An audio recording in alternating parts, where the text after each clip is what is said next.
Hello students, आज हम देखेंगे स्टैंडर्ड 11 के चैप्टर 2 का टॉपिक नंबर 2.8 भौतिक राशियों की विमाएँ।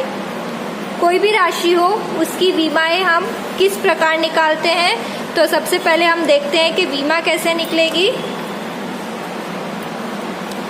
चलिए, किसी भौतिक राशि की विमाएँ उन घातों को कहते हैं जिन्हें उस राशि को व्यक्त करने के लिए मूल राशियों पर चढ़ाना पड़ता है। मतलब कि हमने सबसे पहले ही चैप्टर के स्टार्टिंग में ही पढ़ा है कि राशियां दो प्रकार की होती है, मूल और व्युत्पन्न। मूल राशियां 7 होती है और इन 7 में से जो बाकी राशि निकलती है वो सारी होती है व्युत्पन्न राशि।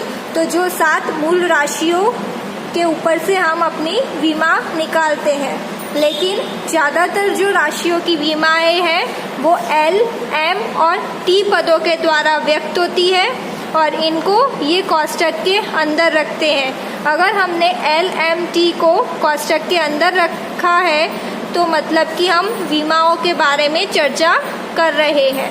ठीक है, तो विमा को ज़्यादातर हम L, M, T अथवा अगर उसमें विद्युत धारा हो तो A के द्वारा दर्शाते हैं। चलिए, अब हम कुछ उदाहरण देखते हैं।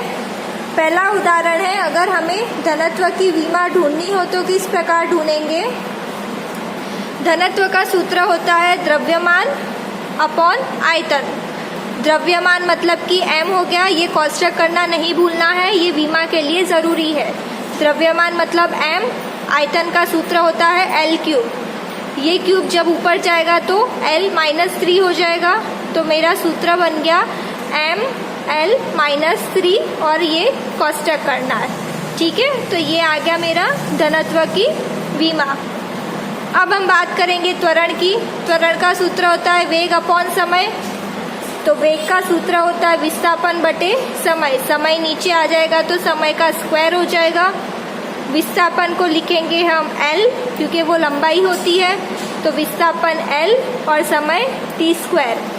T स्क्वायर ऊपर जाएगा तो T-2 हो जाएगा। तो त्वरण की विमा हो गई L और ये T-2, ये T स्क्वायर ऊपर गया तो T-2 हो गया और ये हो गया कोष्टक।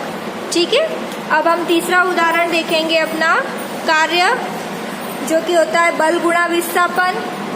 बल क्या होता है, द्रव्यमान गुणा त्वरण और ये विस्थापन। तो द्रव्यमान को लिखते हैं M से।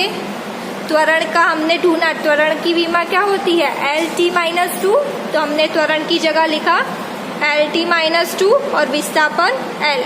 अब L गुणा L करेंगे तो L स्क्वायर होगा, तो आगे क्या लिखेंगे M L स्क्वायर और ये T-2, तो इनको जोड़ के लिखेंगे तो होगा कोष्टक बनाया M L स्क्वायर T-2। ठीक है, तो अब देखते हैं हम विमीय समीकरण किसको कहते हैं। किसी भौतिक राशि को उनके विमीय सूत्र के बराबर लिखने पर प्राप्त समीकरण को उस राशि का विमीय समीकरण कहते हैं। हमने किसी भी राशि को अगर M, L, T या A मतलब कि मूल राशियों के रूप में लिख दिया है तो उसको हम कहेंगे विमीय समीकरण। यहाँ पे एग्जाम्पल दिया है, कार्य का सूत्र मिलता है हमें ML2 T-2, तो ये हो गया विमीय समीकरण। दाब का मिलता है ML-1 T-2, तो ये भी हो गया विमीय समीकरण। ठीक है, तो आई होप आपको समझ में आया होगा कि विमा किसे कहते हैं। मूल राशियों की मदद से हम जो लिखते हैं वो होता है विमीय सूत्र। ठीक है, अब इसके ऊपर से हम देखते हैं उदाहरण कैसे हल किया जाता है। तो हम सबसे पहले देखेंगे उदाहरण नंबर 2.15। चलिए, आप लोग अपने प्रश्न में ध्यान रखिएगा। प्रश्न क्या है, आइए निम्नलिखित समीकरण पर विचार कीजिए। समीकरण दिया है हाफ mv² = mgh। ठीक है, यहाँ m वस्तु का द्रव्यमान है, v इसका वेग है, g गुरुत्वीय त्वरण और h ऊंचाई है। जांचिए कि क्या यह समीकरण विमीय दृष्टि से सही है। मतलब कि हमारे पास इन दोनों पक्षों का विमीय समीकरण समान आना चाहिए। चलिए हम निकालते हैं। तो सबसे पहले तो LHS मतलब कि इस साइड का हम निकालेंगे हाफ mv²। अब जब भी हम विमीय सूत्र निकालेंगे तो ये हाफ जो कोई भी नंबर होगा वो निकल जाएगा। तो mv² का क्या होगा, m, और v² का हमने निकाला हुआ है l² t-2। वेग का होता है l² t-2, ठीक है।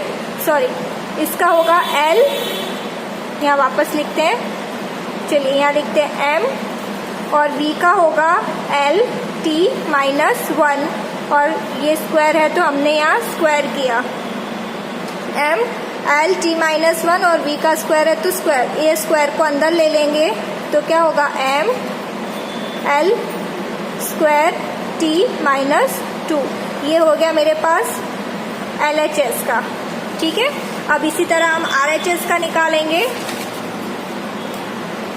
तो RHS में मेरे पास क्या है, mgh है, m का हो गया द्रव्यमान का m, g का क्या होगा, g मतलब ये त्वरण है तो l t-2, और h का होगा l। l को इसके साथ जोड़ेंगे, l गुणा l होगा l², तो ये हो जाएगा m l² t-2, ठीक है।